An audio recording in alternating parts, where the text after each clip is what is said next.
Hey gang, D Tidwell, Enduro, mountain bike training. Hope you guys have had a good holiday season here so far. Today I'd like to talk about getting starting on training for 2017.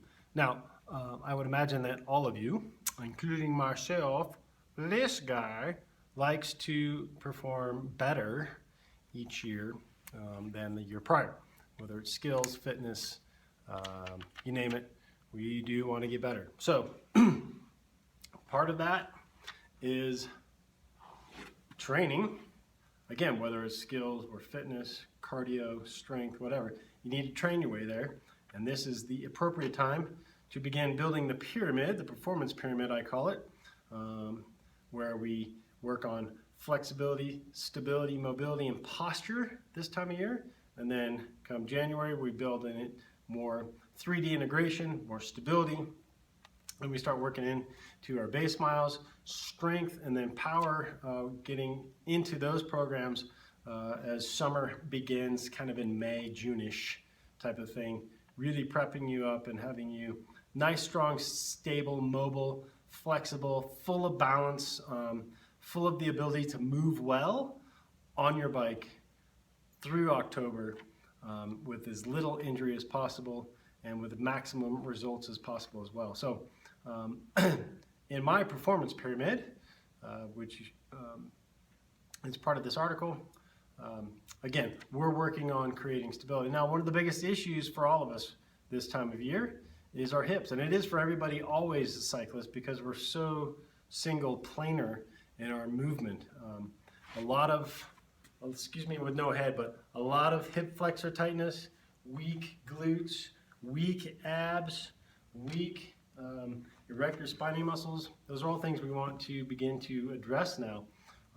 So today, what I'd like to do is go through three stretches and one little exercise, reinforcement exercise, to help with that particular area, the pelvis, because look, let's face it, in order to be good mountain bikers, we have to be good at the primal movement patterns, of which, by the way, I encourage you to click on that link down there from my last post to do that little mini primal movement pattern workout. But let's face it, again, we need to be able to be good squatters, lungers, deadlifters, for example, as it relates to the primal movements, in order to be good, strong cyclists and have really a lot of power coming from our hip area, which is where so much happens for us mountain bikers. So, first one I want to do is a myofascial stretch. Myomuscle, fascia is fascia, doing a stretch. So we're hitting really two birds with one stone in this stretch, and it's a hip flexor stretch.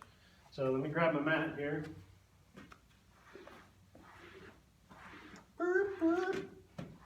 Now, here's the deal on this. It looks funny, but it's crucial that you do it right. What I want you to do is get in line. So my leg is perfectly straight out from my pelvis. This one's perfectly below it. And I've got basically a 90, maybe a little bit out in this knee. Okay? So that's the position I'm taking, just like such.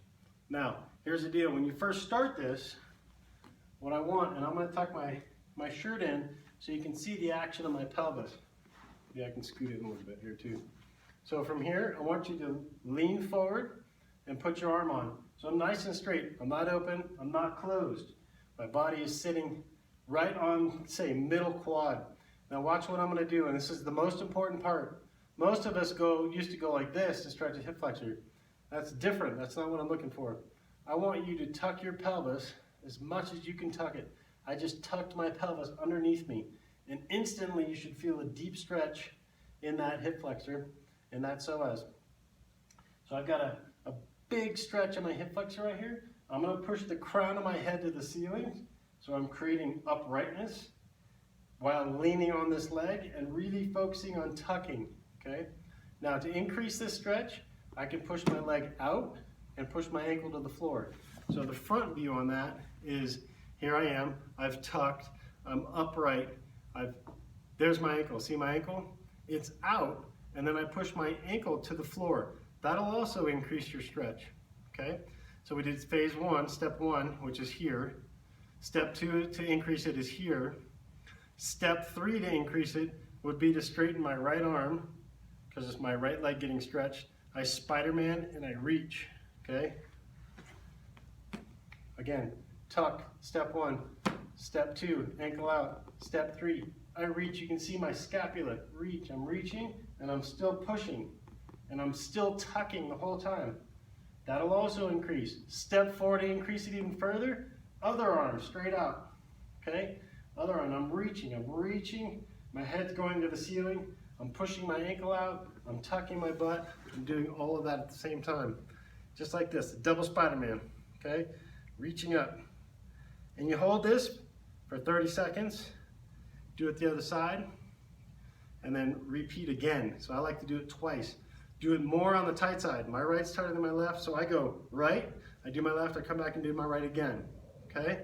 Myofascial hip stretch. There's a lot of variances on that, but I just gave you 4 little quick steps that you can do to increase it. Now, great low back stretch to really loosen up the thorax, okay? Here's our thorax, we know what that is.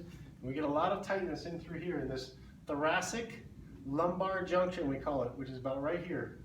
So it goes from the thoracic vertebrae into your lumbar. That's why we call it thoracic lumbar junction. It gets really tight in there.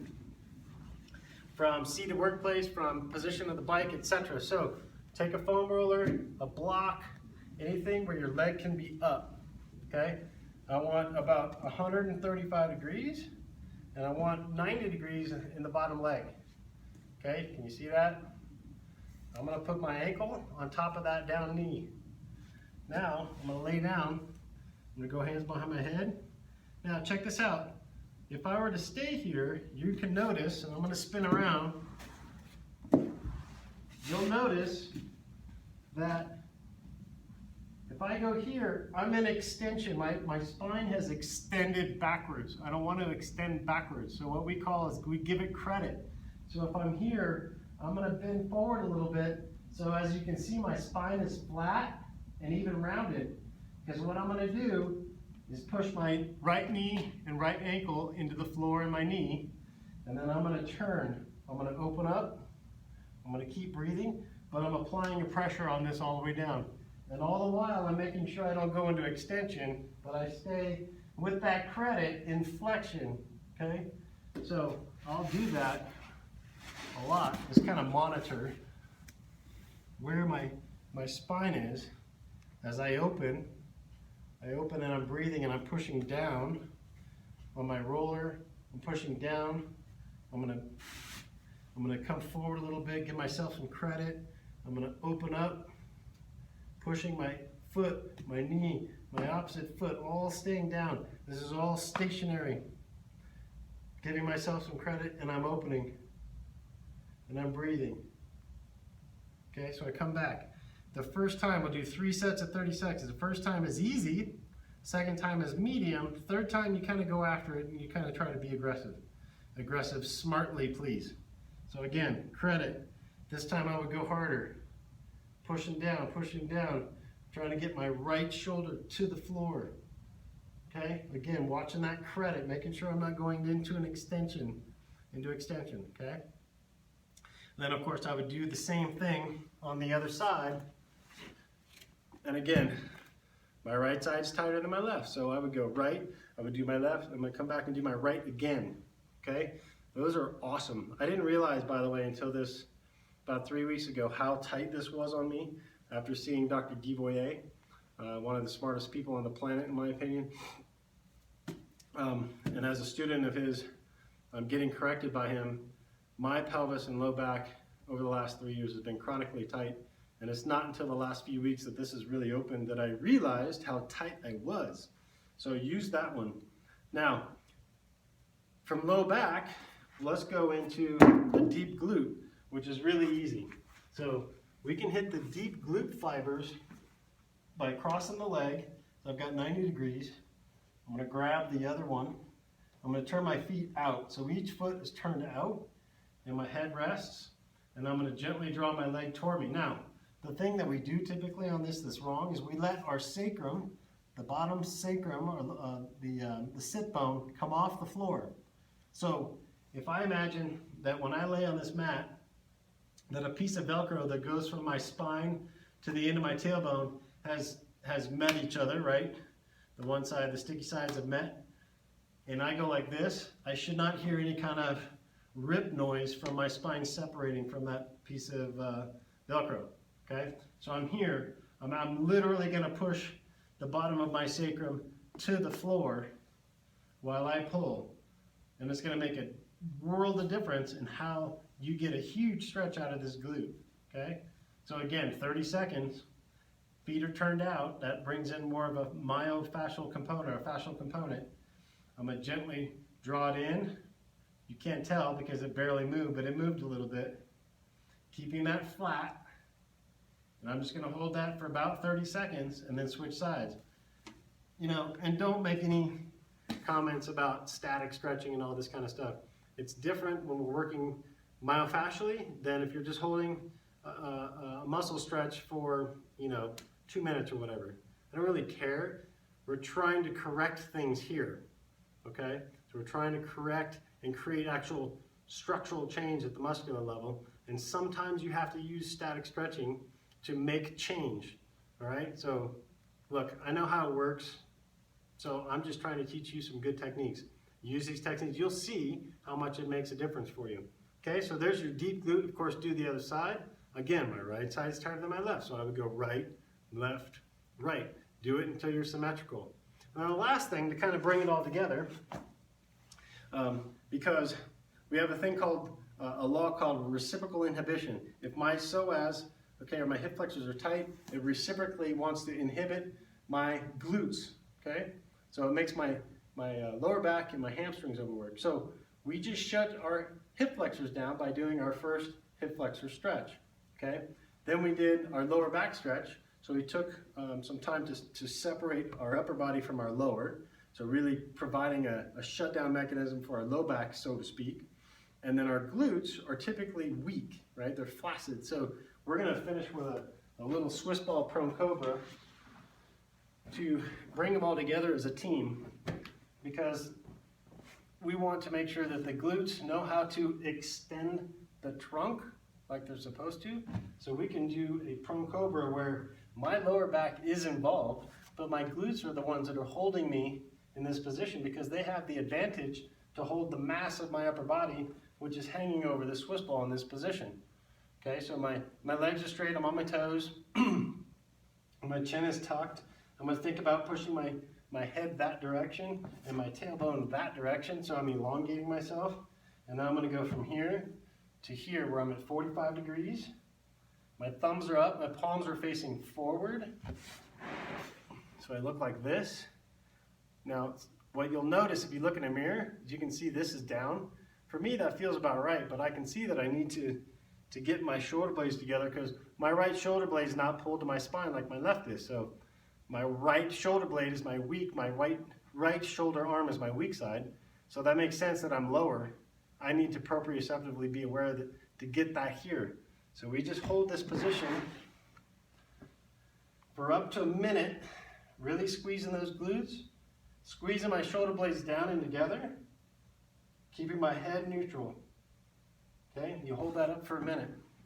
Then, like I said earlier, click on that link, go do the workout, that primal movement pattern workout, and that creates this nice little duo of these stretches. This little reinforcement exercise at the end with the Swiss ball prone cobra, and then you've got those primal movement patterns to do. I also included, 2 links to my Rebuild Restore series, which talks about all this and breaks it down into the different body parts that I had up on Pink Bike last year, so you can check out those links. But give these a try. I think you'll enjoy them. They'll make a lot of difference on how you move through your pelvis, setting us up nicely to get into January and doing some different exercises here in the future. So keep a lookout for that article in January, again in February and March, with different topics of helping you be a better mountain biker and enduro racer. So, Guy Tidwell, Enduro Mountain Bike Training. I'm the head coach over at Yeti Fox Shock Factory Team. I'm really stoked on that. That's a new a new thing that happened last week. And I'm just here to help you guys be better. And that's it. So questions, info@enduromtbtraining.com. Check us out on Instagram, Facebook at EnduroMTBTraining. And we'll see you guys next time. See ya.